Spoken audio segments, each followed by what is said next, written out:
पिता परमेश्वर और प्रभु यीशु मसीह के नाम में आप सब भाई बहनों को बहुत बहुत प्रेम, अनुग्रह और शांति मिले। और परमेश्वर आप सबको अपनी पवित्र आत्मा के द्वारा अभिषेक करे, ताकि आप उनके पवित्र वचनों को बहुत ही अच्छे तरीके से समझ पाए। मेरे भाई और बहनों, हमने 53 विषयों की पढ़ाई का ये लेसन नंबर 1 शुरू किया। इससे पहले हमने लेसन नंबर 0 किया था, जिसमें हमने देखा था बाइबल में से कुछ ऐसे आंखें खोलने वाले तथ्य जो हमें अचंभा करते हैं, चौंका देते हैं।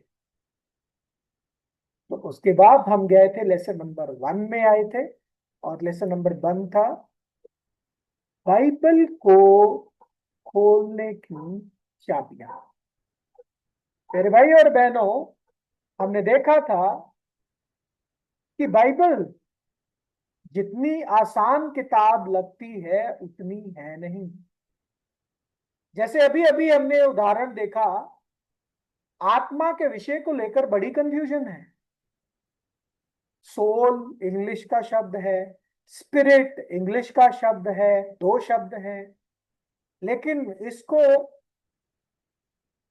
हिंदी में अनुवाद करते वक्त इन दोनों शब्दों को अनुवाद करते वक्त बड़ी कंफ्यूजन पैदा की गई। कहीं सोल को आत्मा लिख दिया गया, कहीं प्राण लिख दिया गया, कहीं स्पिरिट को आत्मा लिख दिया गया, कहीं सांस लिख दिया गया। तो ऐसे कंफ्यूजन पैदा हो।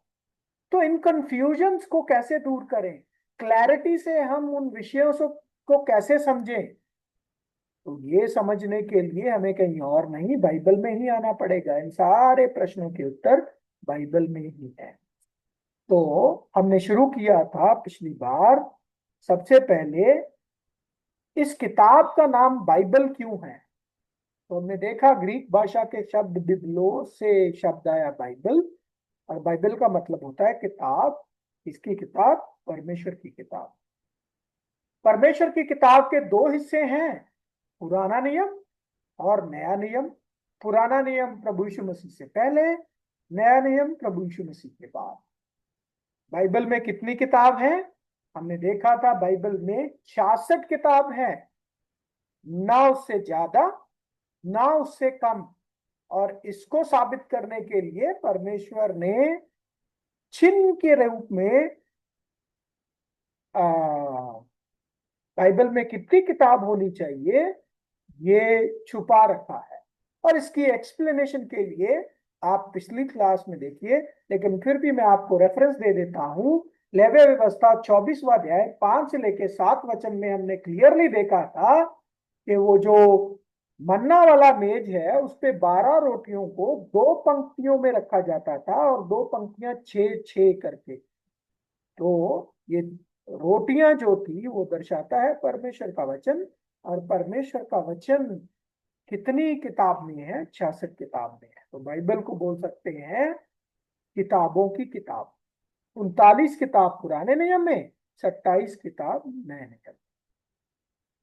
उसके बाद हमने देखा पहली 5 किताबें मूसा के द्वारा लिखी गई। यहूदी इसको बड़ा पवित्र मानते हैं और उसको तोरा बोला जाता है।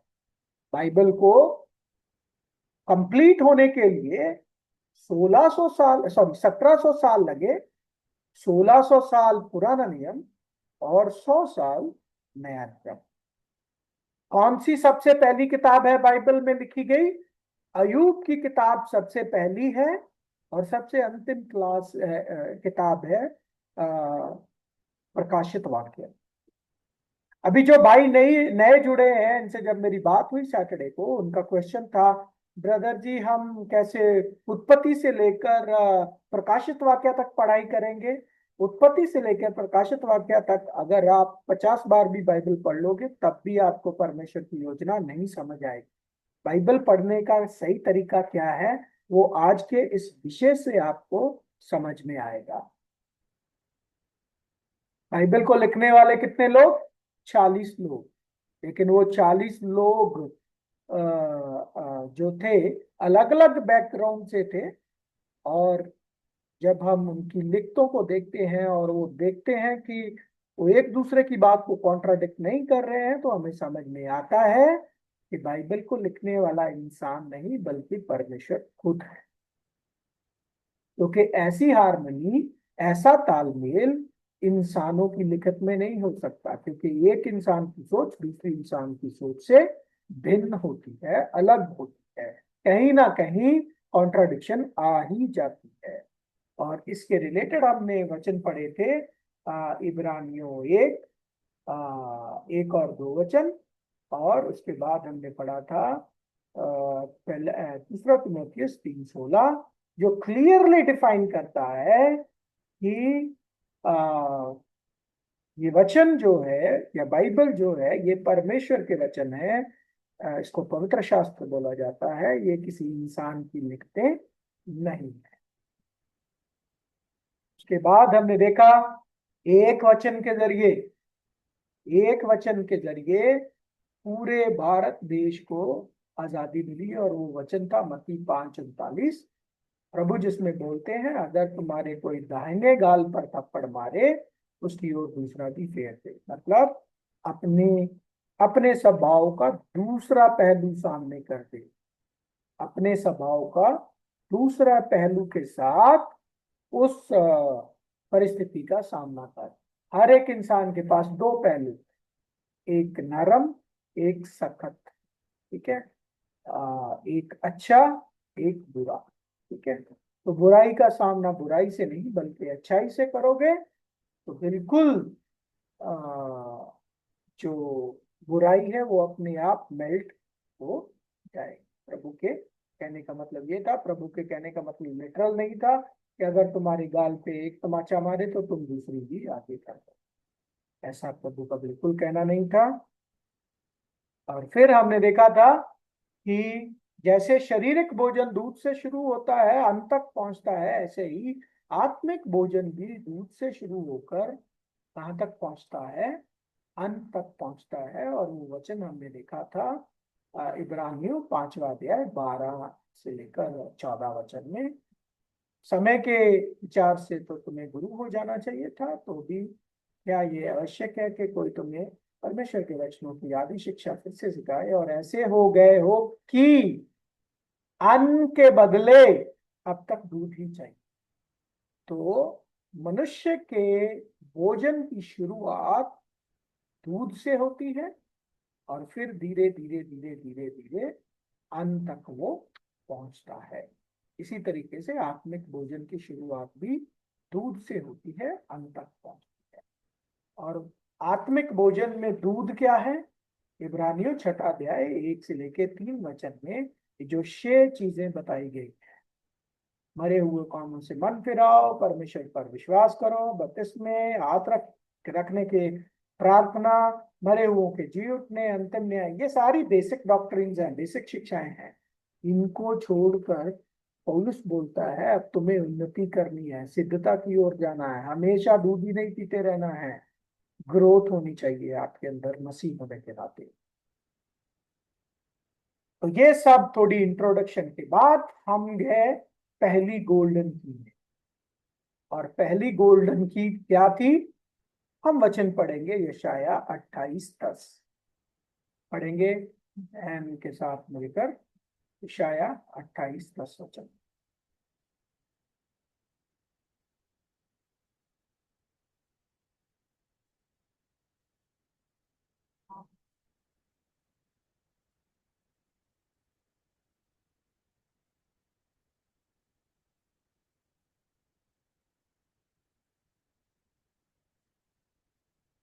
ओके, पढ़िए सिस्टर।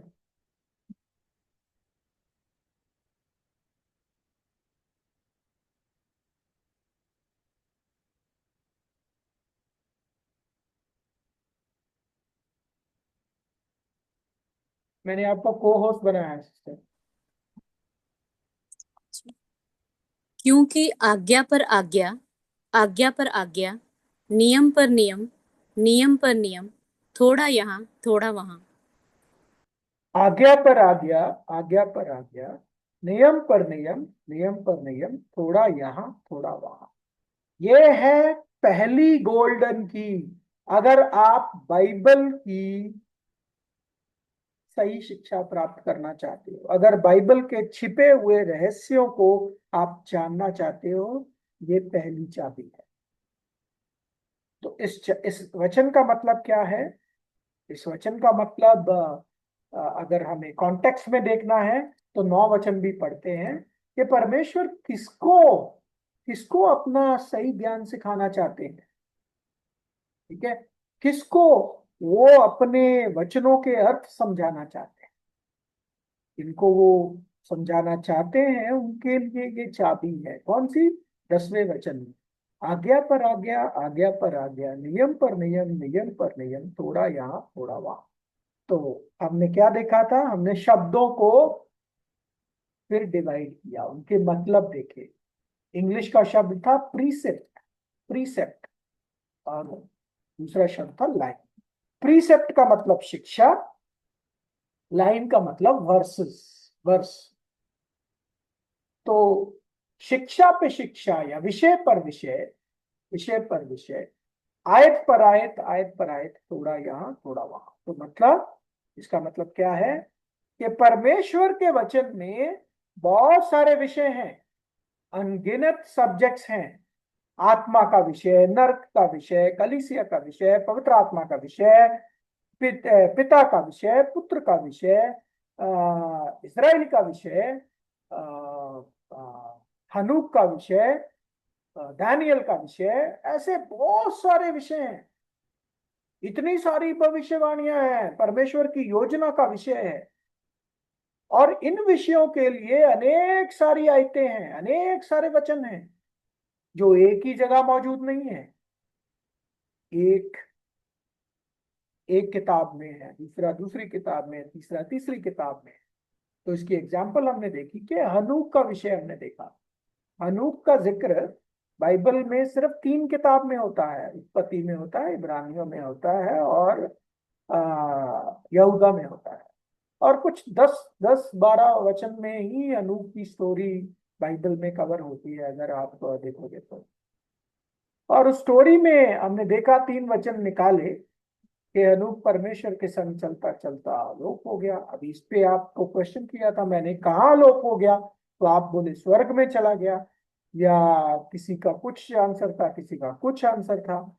तो अनूप की स्टोरी में लिखा है वो मरा नहीं, उसकी मृत्यु नहीं हुई, मतलब उसको आज तक जिंदा है। वो स्वर्ग में तो नहीं गया, क्योंकि प्रभु यीशु मसीह यूहन्ना 3:13 में बोलते हैं कि स्वर्ग में कोई नहीं गया। तो फिर कहाँ गया? तो ऐसे जब तक आप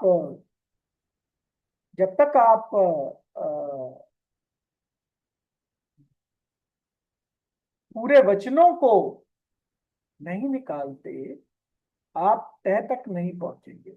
और ये वचन देखो, उत्पत्ति के बाद कहाँ जाके जिक्र आता है? पूरे पुराने नियम में कहीं नहीं जिक्र आता उत्पत्ति में हनूक का। फिर जाके जिक्र आता है इब्रानियों में, वो भी नए नियम के बिल्कुल एंड में जाके, है ना। तो तब तक तो हम भूल भी चुके होते हैं कि हनूक नाम का कोई बंदा भी था। तो बाइबल में बहुत सारे विषय हैं, उन विषयों के संबंध में बहुत सारे वचन हैं। उन सब वचनों को निकालना है, फिर तय तक पहुंचना है। ठीक है, तो ये बात है। और परमेश्वर ने कौन सा तरीका इस्तेमाल किया इन वचनों को डिवाइड करने के लिए? हमने देखा था इशाया 34:17 में कि परमेश्वर ने लॉट डाला। जी।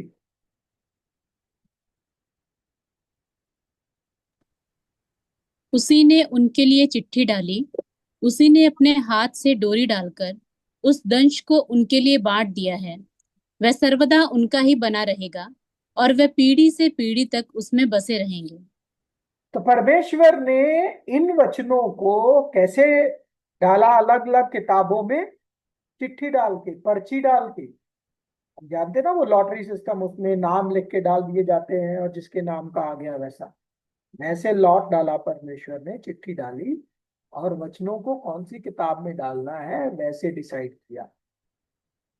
अब बाइबल जो है ये लॉक्ड किताब है, ताला लगी हुई किताब, कोड वाली किताब है, कोडेड जिसे बोलते हैं। जैसे अगर आपने कभी देखा हो, जो प्रोग्रामर होते हैं कंप्यूटर प्रोग्रामिंग, जब वो लैंग्वेज पे काम करते हैं आपको लगेगा ये क्या लिख रहा है, ये क्या भाषा है, वो बोलते हैं कोडिंग। इसी तरीके से बाइबल भी एक कोडेड किताब है। ठीक है। आपने देखा होगा क्यूआर कोड या बार कोड। जब बार कोड को आप स्कैन करते हो तो आपको उसकी इंफॉर्मेशन मिलती है कि अच्छा ये प्रोडक्ट ये है, इसकी डिटेल ये है, इसकी लंबाई चौड़ाई लंबाई इतनी है। तो वो बार कोडिंग होती है। इसी तरीके से बाइबल भी एक कोडेड किताब है, आसान किताब नहीं है। और परमेश्वर का वचन ये बोलता है कि अगर एक वचन क्वेश्चन पैदा करता है तो उसका उत्तर भी इधर ही मौजूद है। पढ़िए यशायाह 34:16। बाइबल में उठने वाले प्रश्न का उत्तर बाइबल में ही है। इसका उत्तर पढ़ लीजिए। यहोवा की पुस्तक से ढूंढ कर पढ़ो, इनमें से एक भी बात बिना पूरा हुए न रहेगी, कोई बिना जोड़ा न रहेगा, क्योंकि मैंने अपने मुंह से ये आज्ञा दी है और उसी की आत्मा ने इन्हें इकट्ठा किया है। जी। तो परमेश्वर की पुस्तक से ढूंढ कर पढ़ो। कौन सी है परमेश्वर की पुस्तक भाई? बाइबल। बाइबल में से ढूंढ कर पढ़ो, कोई बात बिना पूरा ना हुए रहेगी। हर एक चीज का जोड़ा है। जोड़ा मतलब क्वेश्चन आंसर। आपको पता है परमेश्वर ने हर एक चीज का जोड़ा बनाया है। मनुष्य और औरत का जोड़ा बनाया है, जानवरों का जोड़े बनाए, पक्षियों के जोड़े बनाए, हर एक चीज जोड़े में मौजूद है।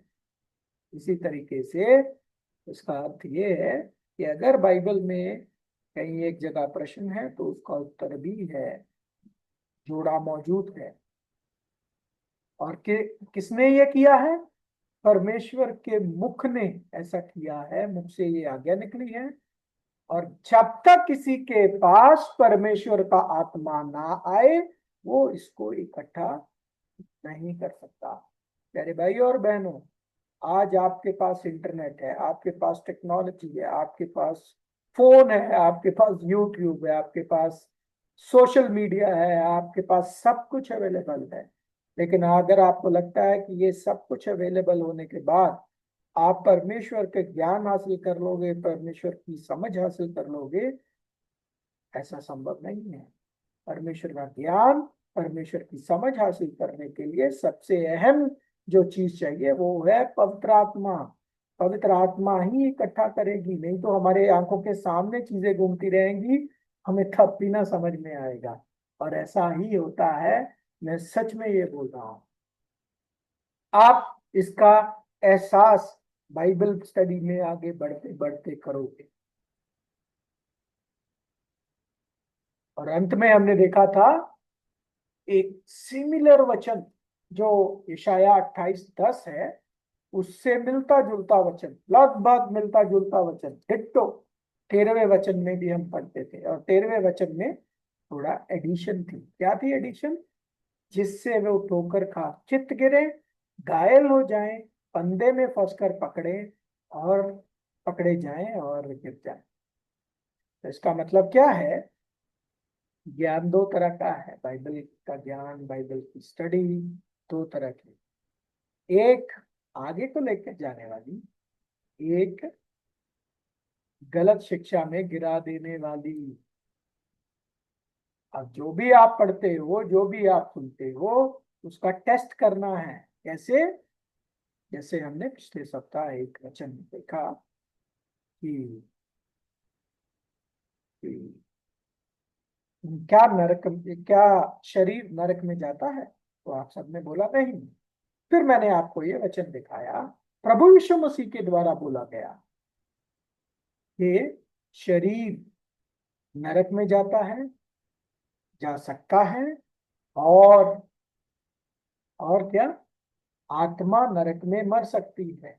जबकि हम मानते हैं कि आत्मा नरक में नहीं मरती है, आत्मा तो हमेशा जलती रहती है, ये मसीहों का मानना है, लेकिन प्रभु क्या बोलते हैं, God can destroy both both soul and body. Soul को हिंदी में आत्मा बोलते हैं। अब आशीष लाकड़ा जी ने इसको प्राण बोला। तो ये सोल क्या होती है, व्हाट इज सोल, ये हम लेसन नंबर 12 में पढ़ेंगे। तब तक होल्ड योर हॉर्सेस, इंतजार कीजिए। ओके, तो बाइबल स्टडी दो तरह की होती है, एक आगे को लेके जाने वाली, एक पीछे को। उसका टेस्ट आप कैसे करोगे, आप स्क्रिप्चर्स के द्वारा टेस्ट करोगे, वचन के द्वारा टेस्ट करोगे, क्योंकि तेरा वचन सत्य है, सत्य के द्वारा उन्हें पवित्र कर, तेरा वचन सत्य है ना। तो ये थी पहली चाबी। अब चलते हैं दूसरी चाबी। Okay, very interesting. दूसरी चाबी में जाने से पहले भाई आशीष लाकड़ा जी, अभी आपने मुझे बोला था सोल का मतलब प्राण होता है, तो क्या प्राण का लहू होता है, प्राण का लहू होता है? चैट पे लिख के भेजिए।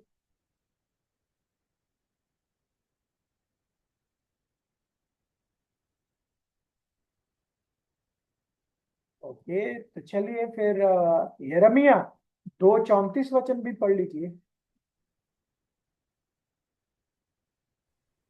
तेरे घाघरे में निर्दोष और दरिद्र लोगों के लहू का चिन्ह पाया जाता है। तूने उन्हें सेंध लगाते नहीं पकड़ा, परंतु इन सब के होते हुए भी। तो हिंदी में तो अनुवाद बिल्कुल ठीक नहीं आ रहा है। अगर आप इंग्लिश में देखो, also in thy skirts is found the blood of the souls of the poor innocents। अब भाई आप अगर सोल को प्राण बोल रहे हो, फीलिंग्स बोल रहे हो, या इमोशंस बोल रहे हो, आपने यही बोला ना, सोल इज इक्वल टू, आपने बोला प्राण या इमोशंस या फीलिंग्स। तो अभी प्राण, इमोशन और फीलिंग्स का ब्लड कहां से आ गया? ब्लड ऑफ द सोल्स लिखा है ना।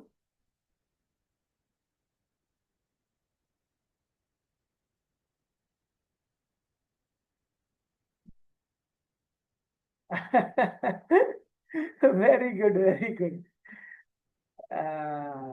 मेरे भाई, इस वचन को होल्ड करके रखिएगा और कॉन्टेक्स्ट में बताइएगा ये किसकी बात हो रही है। क्या ये किसी इंसान की सोल की बात हो रही है, या ये कलीसिया की बात हो रही है? जरा देखिएगा। आप मुझे इसका जवाब दीजिएगा, मुझे वचन के ये वचन मत बताइए। आप मुझे, उसमें भी सोल ही लिखा है एनीवेज, ठीक है, बट मुझे ये बात बताइए कि सोल का लहू कैसे हो सकता है फिर? आपके मुताबिक सोल फीलिंग है, या प्राण है, या फिर क्या बोलते हैं, आपने बोला इमोशन है, तो इमोशन का लहू कैसे हो सकता है? और ये जो आप मुझे वचन कोट कर रहे हो, चाहे मैं उसको भी ले लूं, तब भी आप मुझे एक्सप्लेन कर दो लहू।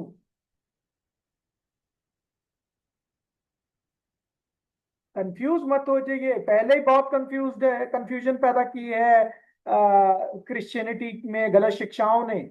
और आई थिंक आप भी उसके विक्टिम हो, क्योंकि आपको क्लैरिटी नहीं है कि सोल होती क्या चीज है। तो इसलिए आपको बोला है इंतजार कीजिए लेसन नंबर 12 का।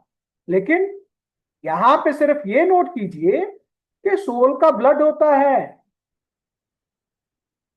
Also in the skirt is found the blood of the souls of the poor innocents। blood of the souls of the poor innocent, इनकी निर्दोष और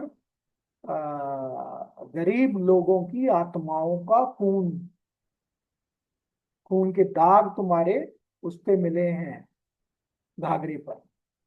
खैर, ये तो आज मैं एक्सप्लेन नहीं करने वाला हूं आत्मा का विषय, लेकिन सोचने की बात है कि क्या आत्मा का, सोल का लहू भी होता है। चलिए आगे बढ़ते हैं। दूसरी चाबी, दूसरी चाबी क्या है, पढ़ते हैं। अभी आशीष लाकड़ा जी, इसको ध्यान से सुनिए दूसरी चाबी को, और इसको अभी से इम्प्लीमेंट करना चालू कर देना है। जी, दूसरी चाबी क्या है? पढ़ेंगे दूसरा तिमोथियस, दूसरा अध्याय 15 वचन। दूसरा तिमोथियस 2:15। अपने आप को परमेश्वर का प्रिय और ऐसा काम करने वाला दिखाने के लिए अध्ययन करो जिसे लज्जित होने की आवश्यकता नहीं और जो सत्य के वचन को ठीक रीति से बांटता है। अपने आप को परमेश्वर का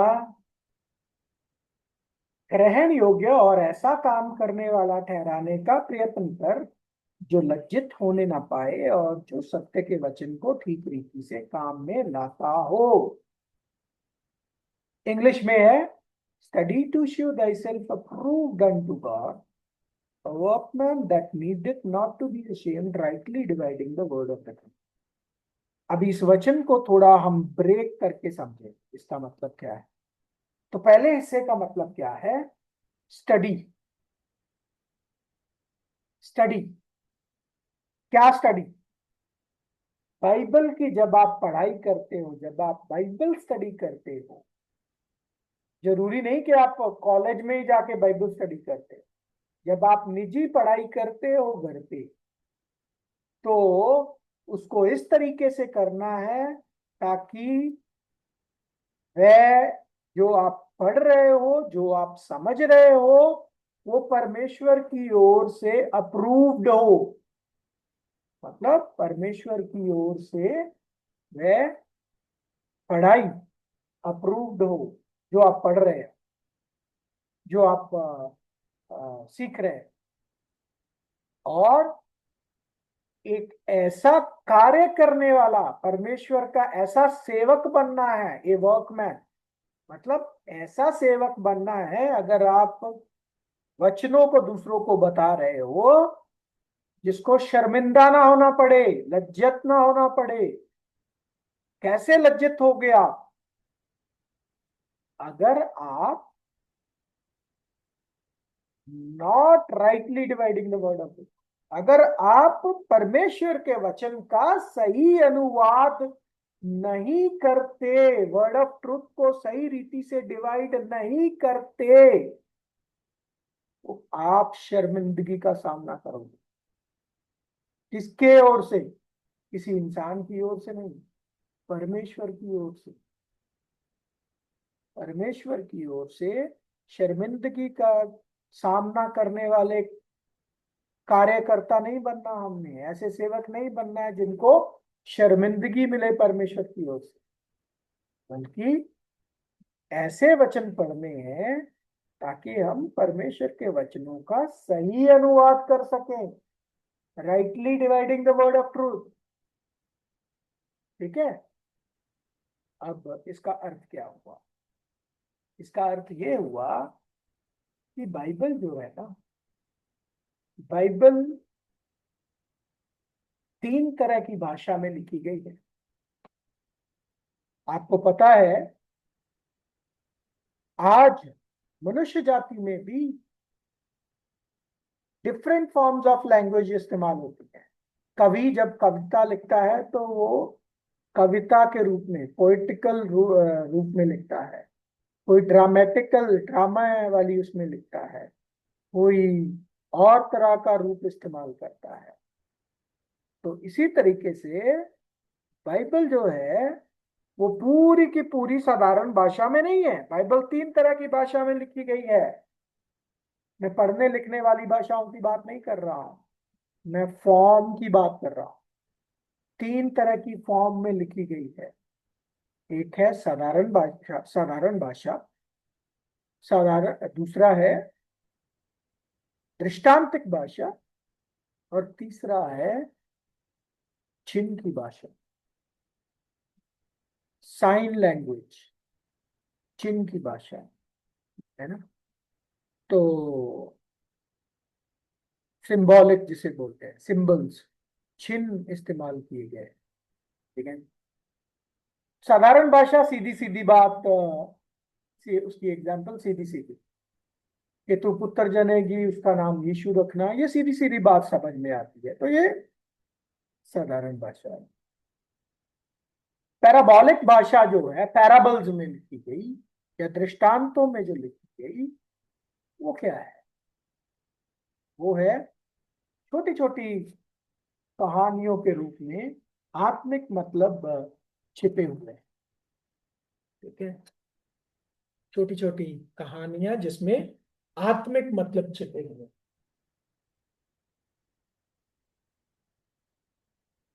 तो इसकी एक हम एग्जाम्पल देखेंगे और उसका अनुवाद करेंगे, और आपको समझ में आ जाएगा कि हर एक चीज को लिटरली हम नहीं ले सकते। और आपको समझ में आ जाएगा कि बाइबल लिटरली नहीं लिखी गई, और खास करके प्रभु यीशु मसीह के जो शब्द हैं, उनको तो आप बिल्कुल भी लिटरली सबको मत लीजिए। पढ़ लीजिए पहले वो दृष्टांत को समझने से पहले, कि प्रभु यीशु मसीह किस तरीके से बात करते थे। जब वो पब्लिक से, लोगों से जब बात करते थे, किस भाषा में बात करते थे, पढ़ते हैं मत्ती 13वां अध्याय 34 वचन। ये सब बातें यीशु ने दृष्टांतों में लोगों से कही, और बिना दृष्टांत वह उनसे कुछ न कहता था। अंडरलाइन कीजिए, without parable he spec not unto them. लोगों से जब भीड़ से प्रभु बात करते थे, प्रभु साधारण भाषा में बात नहीं करते थे, हमेशा दृष्टांतों में बात करते थे। और अभी हम एक दृष्टांत पढ़ेंगे प्रभु का, और उसका अर्थ समझेंगे। लूका 15वां अध्याय 3 से लेकर 7 वचन।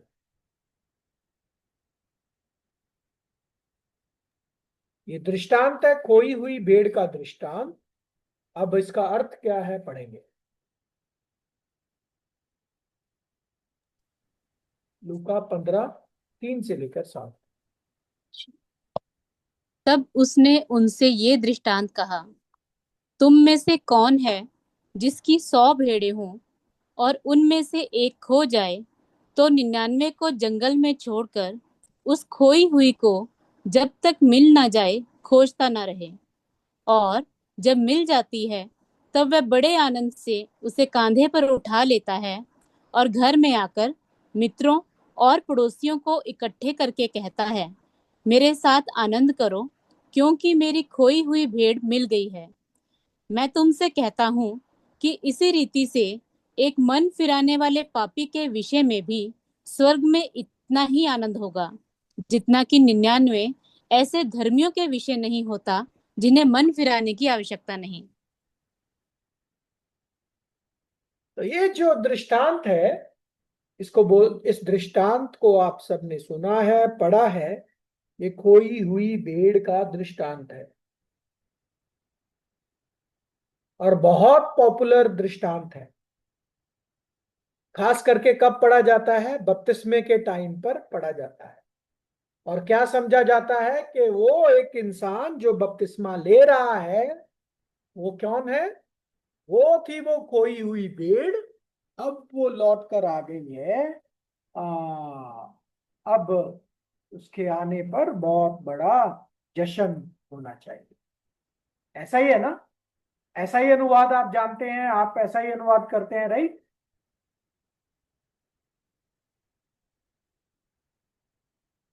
है ना? क्या ये दृष्टांत उस पापी के विषय में है, उस एक पापी के विषय में जो रिपेंट करके बपतिस्मा लेने के लिए आता है, राइट? ऐसा ही समझते हैं आप लोग? चैट पे लिख के भेजिए जरा, जल्दी जल्दी। मैं 10:30 बजे तक खत्म करना है।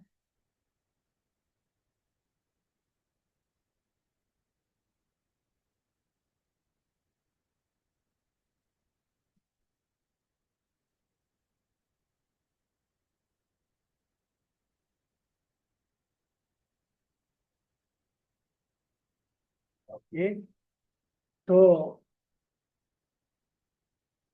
इस दृष्टांत को आमतौर पर इसका अनुवाद ऐसे किया जाता है कि लिटरल भाषा समझते हुए हम ये देखते हैं या ये पढ़ते हैं या ये समझते हैं, सॉरी, कि ये एक पापी जो बपतिस्मा ले रहा है उसके विषय में है, वो कोई भेड़ थी, अब वो वापस आ गई है तो बड़ा आनंद हो रहा है।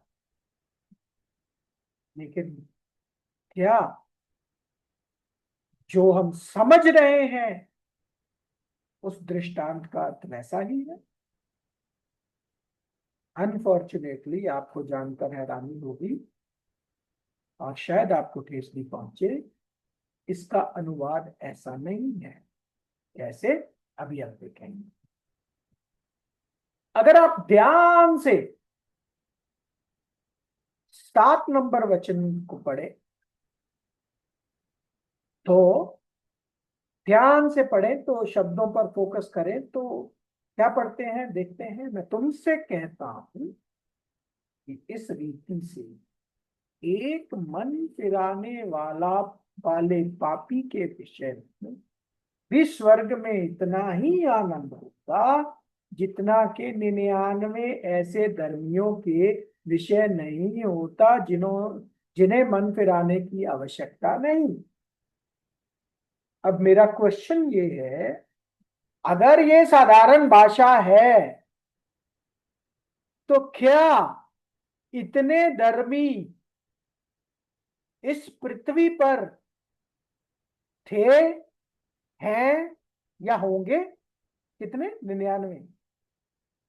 क्या इस पृथ्वी पर इतने धर्मी मनुष्य हैं या होंगे जिनको मन फिराने की जरूरत नहीं? इसका उत्तर लिख के भेजिए जरा, जल्दी जल्दी जल्दी प्लीज। क्वेश्चन दोबारा से रिपीट कर रहा हूं, क्या इस पृथ्वी पर इतने धर्मी होंगे या हैं जिनको मन फिराने की जरूरत नहीं?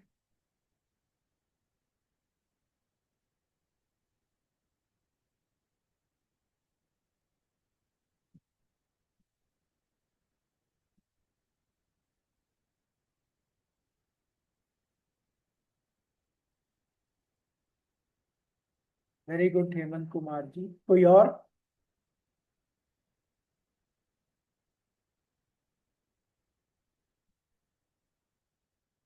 तो यदि इतने धर्मी नहीं है तो इधर क्यों लिखा गया ऐसा फिर? क्या इधर गलती से लिख दिया गया? जी नहीं, बिल्कुल नहीं, गलती से तो नहीं लिखा गया। क्या इधर गलत लिख दिया गया? जी नहीं, बिल्कुल यहाँ गलत भी नहीं लिखा गया। ये परमेश्वर का वचन है, मैंने बोला आपको, ये गलत भी नहीं है। तो फिर गलत क्या है? गलत हमारे सोचने का नजरिया है, गलत हमारी इंटरप्रिटेशन है। इसका अनुवाद जब हम करते हैं प्रभु यीशु मसीह के दृष्टांत को, देखिए क्लियरली लिखा भी है, ये दृष्टांत है। क्या है? दृष्टांत। लेकिन हम इसको इंटरप्रेट कैसे करते हैं? लिटरली लेके। भाई 99 धर्मी है ही नहीं इस पृथ्वी पर। वचन बोलता है एक भी धर्मी नहीं। रोमियो 3 अध्याय 10 वचन। जैसा लिखा है कि कोई धर्मी नहीं, एक भी नहीं। जैसा लिखा है कोई धर्मी नहीं, एक भी नहीं। तो यदि इतने धर्मी है ही नहीं तो फिर लिखा क्यों? लिखा सही है लेकिन अनुवाद गलत किया। आपकी प्रॉब्लम है कि आपने इंटरप्रिटेशन में गलत करके उसको साधारण भाषा समझ के उसको ऐसे समझ लिया वचन को।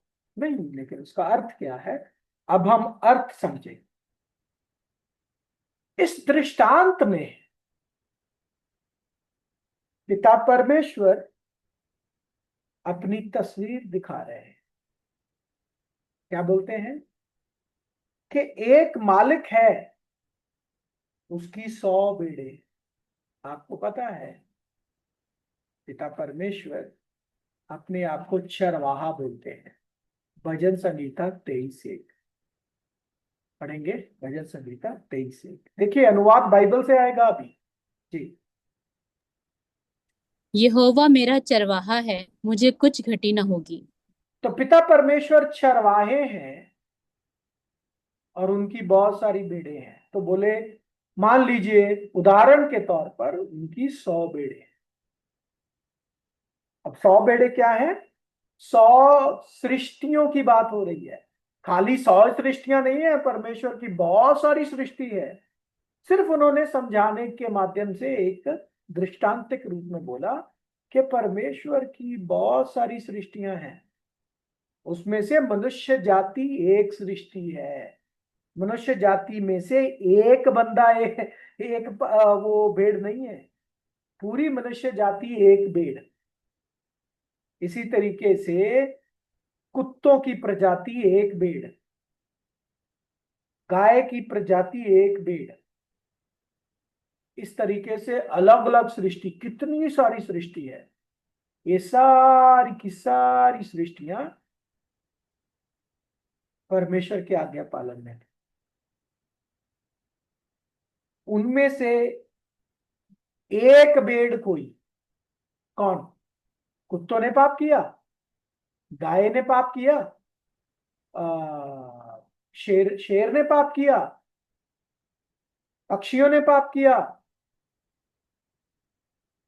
या और किसी सृष्टि ने पाप किया? नहीं। क्या इनको मन फिराने की जरूरत है? दूसरी सृष्टियों को, अलग अलग स्पीशीज, अलग अलग प्रजातियों को जो इस सृष्टि में मौजूद हैं? नहीं, किसी को मन फिराने की जरूरत नहीं। कुत्ते को मन फिराने की जरूरत नहीं, गाय को मन फिराने की जरूरत नहीं, कौवे को मन फिराने की जरूरत नहीं, शेर को मन फिराने की जरूरत नहीं, मछली को मन फिराने की जरूरत नहीं, मुर्गे को मन फिराने की जरूरत नहीं।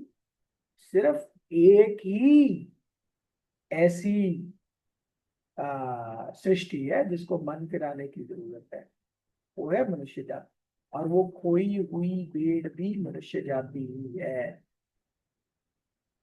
खोई हुई भेड़ कौन है?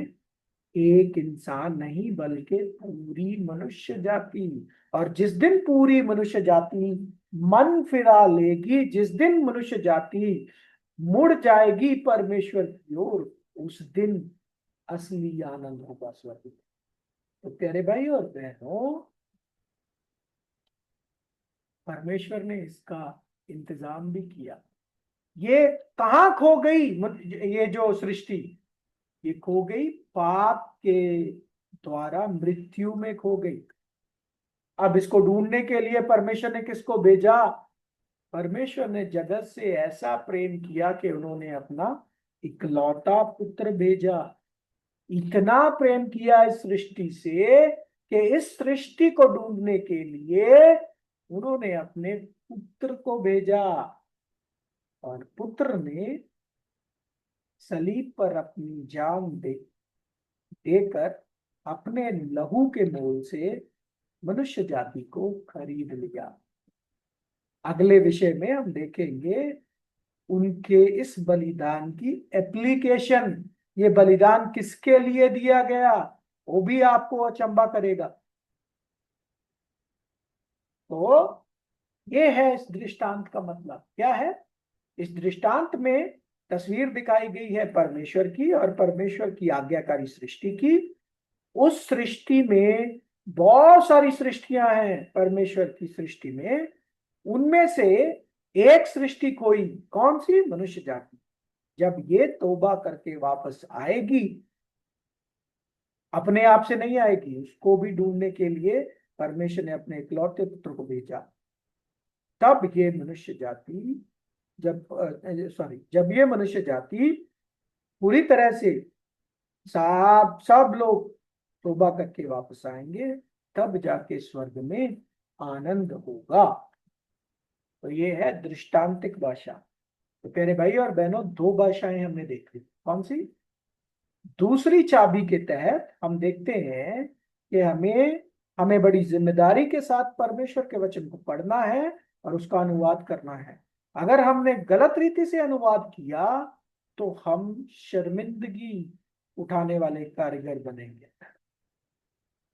तो उसमें हमने देखा कि हमें भाषा को पहचानना है, क्या ये साधारण भाषा है, क्या ये दृष्टांत की भाषा है। अगर दृष्टांत की भाषा है तो इसका अनुवाद क्या है, और क्या ये सिंबॉलिक भाषा है। तीसरी तरह की भाषा है सिंबल्स, सिंबॉलिक भाषा, चिन्ह वाली भाषा। उसकी उदाहरण देखेंगे हम। चिन्ह वाली भाषा क्या होती है? प्रकाशित वाक्य। प्रकाशित वाक्य एक एक वचन जो बताता है कि ये जो प्रकाशित वाक्य की किताब है ये स्वर्गदूत के द्वारा लिखाई गई किताब है और चिन्ह की किताब है। हिंदी में नहीं समझ में आएगा, ये चिन्ह की किताब है। इंग्लिश में आपको समझ आएगा। सिग्निफाइड, सिग्नी का मतलब होता है साइन लैंग्वेज है ये, संकेत दिया है, ना कि वो सीधी सीधी बातें। तो चिन्ह की भाषा में हम अभी एक और उदाहरण देखें। प्रभु यीशु मसीह ने अपने चेलों को एक आज्ञा दी। क्या दी? मत्ती 16 अध्याय 6 वचन। यीशु ने उनसे कहा, देखो, फरीसियों और सदूकियों के खमीर से चौकस रहना। फरीसियों और सदूकियों के खमीर से चौकस रहना प्रभु यीशु मसीह ने अपने चेलों को कहा। क्यों कहा उन्होंने कि उनसे खमीर लेकर मत खाना? चिन्ह की भाषा जिकियल, डैनियल, यशाया, यहाँ तक कि भजन संगीता, प्रकाशित वाक्य उसमें पाई जाएगी बहुत ज्यादा, भर भर के। उसमें चिन्ह होंगे, हवा, पानी, बादल, पहाड़, शहर, दरख्त, घास, सिंह, आग, बहुत सारे ऐसे चिन्ह। अब उन चिन्हों का असली मतलब अगर आप नहीं समझते या आपको नहीं पता तो आप कभी भी चिन्ह वाले वर्सेस का, सिंबॉलिक वर्सेस का कभी भी सही अनुवाद नहीं कर पाओगे। तो प्रभु यीशु मसीह ने अपने चेलों को उनसे कहा खमीर मत लेके खाना उनसे। अब खमीर का मतलब क्या है? खमीर क्या लिटरली प्रभु यीशु मसीह ने साधारण खमीर की बात की? नहीं। प्रभु यीशु मसीह ने किस खमीर की बात की? पढ़ते हैं मत्ती 16 अध्याय 12वां वचन। तब उनको समझ में आया कि उसने रोटी के खमीर से नहीं, पर फरीसियों और सदूकियों की शिक्षा से चौकस रहने को कहा था। ये फरीसियों और सदूकियों की शिक्षा से सावधान रहने के लिए कहा था। तो खमीर का मतलब होता है फरीसियों और सदूकियों की शिक्षा। खमीर चिन्ह है जिसका मतलब है फरीसियों और सदूकियों की शिक्षा। और फरीसियों और सदूकियों की शिक्षा क्या थी? गलत शिक्षा, झूठी शिक्षा। तो खमीर का मतलब क्या होता है? झूठी शिक्षा। तो प्रभु यीशु मसीह ने अपने चेलों को झूठी शिक्षा से सावधान रहने के लिए कहा था। क्या झूठी शिक्षा देते थे फरीसी लोग और ये सदूकी लोग? प्रेरितों के काम 23वां अध्याय 8 वचन। क्योंकि सदूकी तो ये कहते थे क्योंकि सदूकी तो ये कहते हैं कि ना पुनरुत्थान है, ना स्वर्गदूत और ना आत्मा है, परंतु फरीसी दोनों को मानते हैं। देखो, ना स्वर्गदूत है, ना आत्मा है, ना पुनरुत्थान है। ये क्या है? गलत शिक्षा है। इस गलत शिक्षा से सावधान रहने के लिए प्रभु ने अपने प्रेरितों को कहा था। खमीर का मतलब क्या हुआ फिर? गलत शिक्षा, झूठी शिक्षा। उससे हमें भी बच के रहना है। उसके बाद अभी हम एक एक वचन की पूरी चिन्ह वाले वचन की पढ़ाई करेंगे। सबोपदेशक 11वां अध्याय 1 वचन। अपनी रोटी जल के ऊपर डाल दे, क्योंकि बहुत दिन के बाद तू उसे फिर पाएगा। क्या ये वचन, अगर हम साधारण भाषा से इसका अनुवाद करें तो इस वचन से कोई सेंस बनती है? अगर हम इसको साधारण भाषा से ले तो अगर हम इस वचन का अनुवाद साधारण भाषा में करें तो इसका कोई अर्थ है क्या? क्या जल पर डाली हुई रोटी बहुत दिनों के बाद आपको मिलेगी। क्या ये साधारण रूप में संभव है?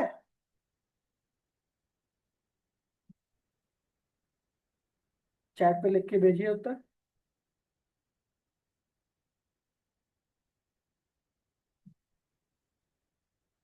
क्या आज यदि आप जल पर डोली रोटी डाल दो तो 2 दिन के बाद आपको मिलेगी, या कल मिलेगी, या बहुत दिन के बाद मिलेगी?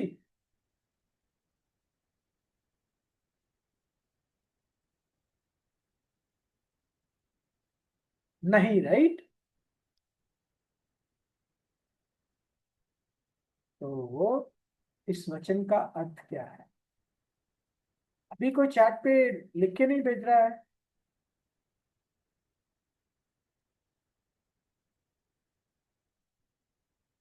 तो इस वचन का अर्थ क्या है? इस वचन में एक्चुअल में 3 सिंबल है, 3 चिन्ह है। रोटी, पानी, और बहुत दिनों बाद।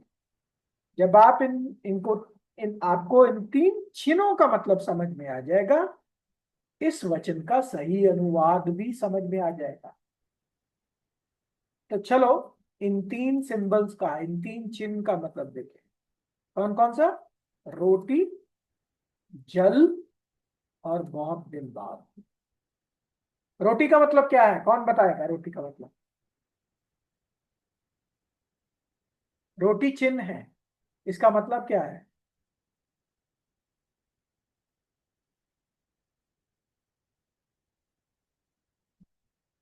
आशीष जी, रोटी का मतलब क्या है?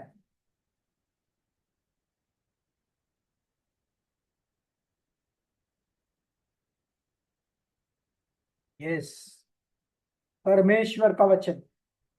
यिर्मयाह 15:16, मती 4:4। पढ़िए।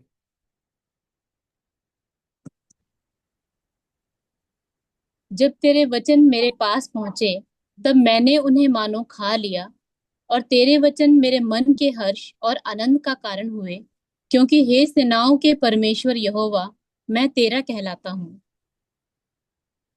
जी, 4:4 भी। उसने उत्तर दिया कि लिखा है कि मनुष्य केवल रोटी ही से नहीं, परंतु हर एक वचन से जो परमेश्वर के मुख से निकलता है जीवित रहेगा।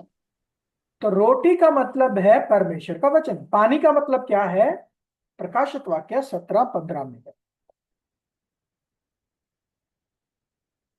फिर उसने मुझसे कहा कि जो पानी तूने देखे, जिन पर वेश्या बैठी है, वे लोग और भीड़ और जातियां और भाषा हैं। तो पानी का मतलब है संसार, मनुष्य जाति, संसार। और बहुत दिनों बाद उसे पाएगा का मतलब क्या है? भजन संहिता 22वां अध्याय 27 और 28 वचन। पृथ्वी के सब दूर दूर देश के लोग उसको स्मरण करेंगे और उसकी ओर फिरेंगे, और जाति जाति के सब कुल तेरे सामने दंडवत करेंगे, क्योंकि राज्य यहोवा ही का है और सब जातियों पर वही प्रभुता करता है।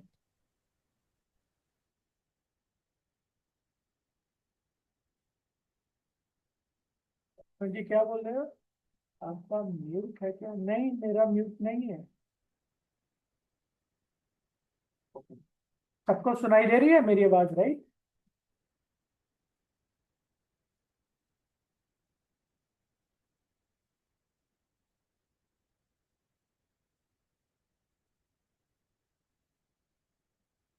ओके जी। तो पृथ्वी के दूर दूर, सब दूर दूर देशों के लोग उसको स्मरण करेंगे और उसकी ओर फिरेंगे, और जाति जाति के सब कुल तेरे सामने दंडवत करेंगे, क्योंकि राज्य यहोवा का ही है और सब जातियों पर वही प्रभुता करता है। तो बहुत दिनों के बाद का मतलब क्या है? परमेश्वर के राज्य में, जब परमेश्वर का राज्य इस पृथ्वी पर आएगा, तो सबोपदेशक 11:1 का वचन का अर्थ क्या है पता है?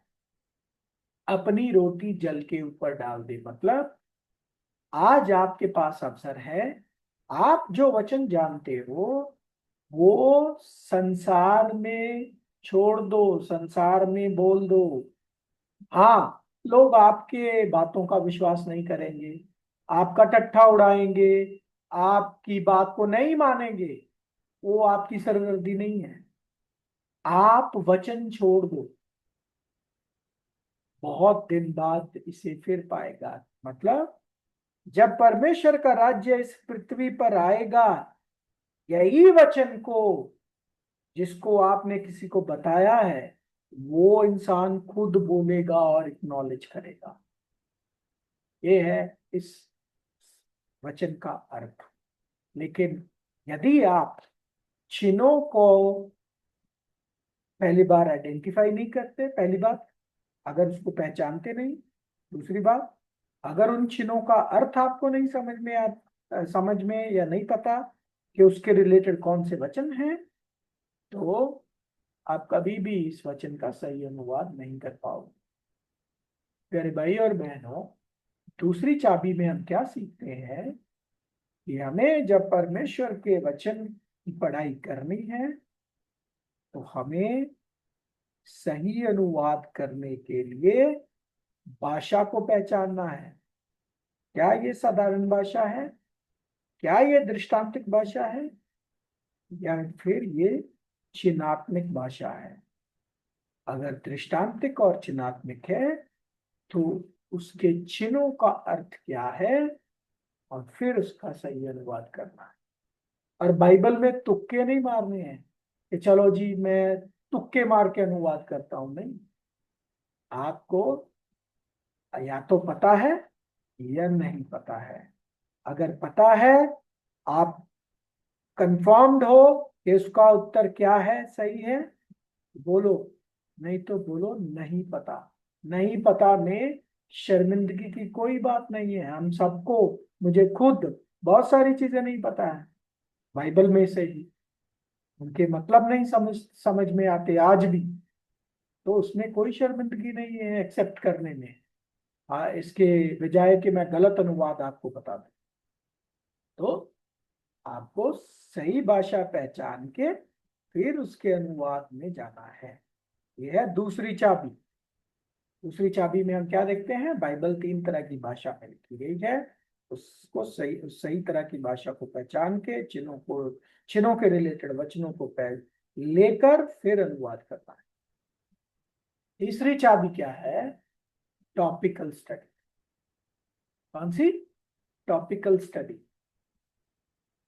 टॉपिकल स्टडी मतलब एक सब्जेक्ट लो, उसके रिलेटेड सारे वचन निकालो, उन वचनों को ऑर्डर में लगाओ, और फिर अगर उन वचनों में कोई चिन्ह इस्तेमाल हुए हैं तो उन चिन्हों को भी निकालो, उनके अर्थ निकालो, और फिर जाकर आप उस वचन के तह तक पहुंच पाओगे। प्यारे भाई और बहनों, बाइबल में लिखी गई बातों के पीछे समंदर है, बहुत बड़ी है, बहुत लंबी स्टोरी है, बहुत गहरी सोच लगी है। ट्रस्ट मी, सच में मैं आपको बता रहा हूँ, इतनी डीप है, इतनी डीप है कि आप अचंभित हो जाओ। तो ये है प्यारे भाइयों बहनों, 3 चाबियां।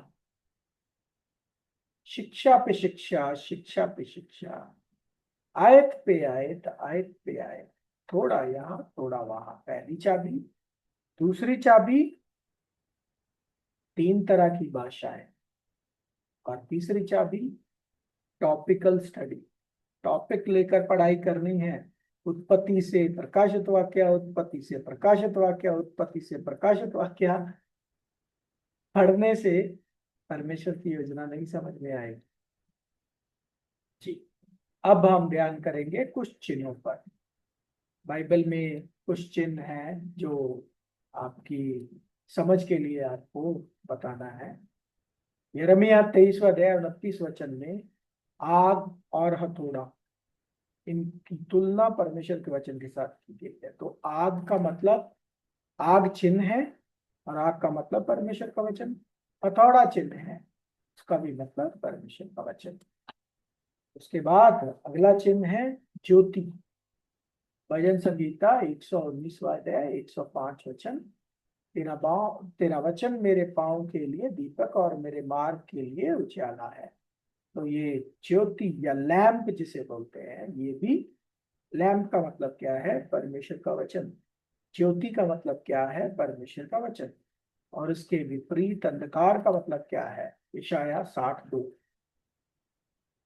पढ़ लीजिए। यशाया 60:2 में अंधकार का जिक्र किया है। अंधकार भी एक चिन्ह है, और उसका अर्थ क्या है?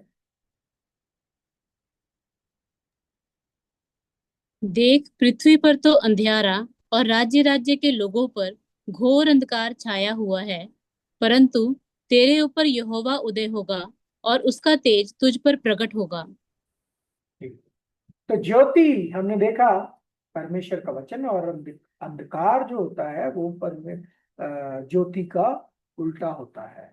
मतलब जहाँ ज्योति होती है वहां अंधेरा नहीं रह सकता, जहाँ अंधेरा होता है वहां ज्योति की एब्सेंस है, तो उल्टा है। तो ज्योति परमेश्वर का वचन, और परमेश्वर का वचन क्या है? सत्य। परमेश्वर का वचन क्या है? सत्य। ज्योति का मतलब सत्य है ना। अगर ज्योति का मतलब सत्य है, तो अंधकार का मतलब क्या हुआ? झूठ। अंधकार का मतलब झूठ। तो यशाया क्या बोल रहा है? पृथ्वी पर तो अंधेरा छाया हुआ है। उसने लिटरल भाषा नहीं की है, लिटरल भाषा में बात नहीं की है, उसने चिन्ह में बात की है। और अंधेरे का मतलब है झूठ। पृथ्वी पर तो झूठ फैला हुआ है, उसके कहने का मतलब ये है। इसी तरीके से तलवार, तलवार को भी तलवार भी एक चिन्ह है, जिसका मतलब परमेश्वर का वचन है। इसी तरीके से भोजन हमने देखा, है ना। और अ, ऐसे बहुत सारे चिन्ह परमेश्वर के वचन में अवेलेबल हैं। तो प्यारे भाई और बहनों, हम पहुंच गए हैं लेसन के अंत में। और अंत में हम यही क्लोजिंग वचन पढ़ेंगे कि जो भी परमेश्वर का वचन है, मतलब प्रकाशित, उत्पत्ति से लेकर प्रकाशित वाक्य तक, सारा परमेश्वर की प्रेरणा से है। किसी को भी हम स्किप नहीं कर सकते। सब परमेश्वर की आत्मा से है, और हमें सबको इम्पोर्टेंस देनी है। और किस चीज के लिए है? पढ़ते हैं दूसरा तिमुथियुस 3:16। संपूर्ण पवित्र शास्त्र परमेश्वर की प्रेरणा से रचा गया है और उपदेश और समझाने और सुधारने और धार्मिकता की शिक्षा के लिए लाभदायक है। तो प्यारे भाई और बहनों, परमेश्वर का वचन किस चीज के लिए लिखा गया है? 4 मकसद हैं। उपदेश देने के लिए, समझाने के लिए, सुधारने के लिए, धार्मिकता की शिक्षा देने के लिए। हाँ प्यारे भाई और बहनों, बहुत सारे प्रश्न हैं परमेश्वर की योजना को लेकर, या आपको बहुत सारे विषयों पर कंफ्यूजन है, या गलत आपकी, आपने इंटरप्रिटेशन की वजह से आपकी गलत धारणा है। इन सब चीजों को अगर आपको सीखना है, तो बाइबल स्टडी का माध्यम है, माध्यम ही है जिससे हम समझदारी तक पहुंच सकते हैं, और हम गलत शिक्षा से छुटकारा पा सकते हैं। और आप लोग सही प्लेटफॉर्म पर आए हो परमेश्वर के अनुग्रह से, ठीक है। और आज हमने पहला कदम उठा लिया है, और याद रखिए, परमेश्वर के वचन का वायदा है। यूहन्ना 8:32 पढ़ेंगे और क्लोज करेंगे वायदा पढ़ के। यूहन्ना 8:32। और सत्य को जानोगे और सत्य तुम्हें स्वतंत्र करेगा। सत्य मतलब परमेश्वर का वचन। जब परमेश्वर के वचन की सही समझ आपको आती है, तो सत्य आपको आजाद करता है। किससे? गलत शिक्षा से, गलत धारणाओं से, जो आ, आप लोगों का गलत बिलीफ सिस्टम है उससे। तो प्यारे भाई और बहनों, इसी के साथ हम लेसन के अंत में पहुंचते हैं। और आपने अपना कीमती समय दिया। आपका बहुत बहुत धन्यवाद। परमेश्वर आप सबको बहुत सारा आशीर्वाद दें, और आशा करता हूं कि ये लेसन के माध्यम से आप लोगों का वो एक पर्सपेक्टिव मिला होगा बाइबल स्टडी के विषय में। बहुत कुछ है पढ़ने के लिए, बहुत कुछ। 53 विषयों की पढ़ाई है, जिसमें बहुत सारे कॉन्सेप्ट, बहुत सारी चीजें आपके सामने रखी जाएंगी परमेश्वर के वचनों से, और परमेश्वर के वचनों से ही इंटरप्रिटेशन आपके सामने रखी जाएगी। तो जुड़ते रहिए मंडे के मंडे, और पीडीएफ्स पढ़ते रहिए, ऑडियो वीडियो माध्यम जो भी आपको अच्छा लगता है उसके माध्यम से पढ़ाई जारी रखिए। अगर आप लोगों का कोई क्वेश्चन है तो आप हमें कांटेक्ट कर सकते हैं। चैनल पे भी हमारा नंबर है, व्हाट्सएप ग्रुप में भी हमारा नंबर आप सबके पास है। आप हमें कांटेक्ट कर सकते हैं in case of any question. परमेश्वर आप सबको आशीर्वाद दें। Thank you and God bless.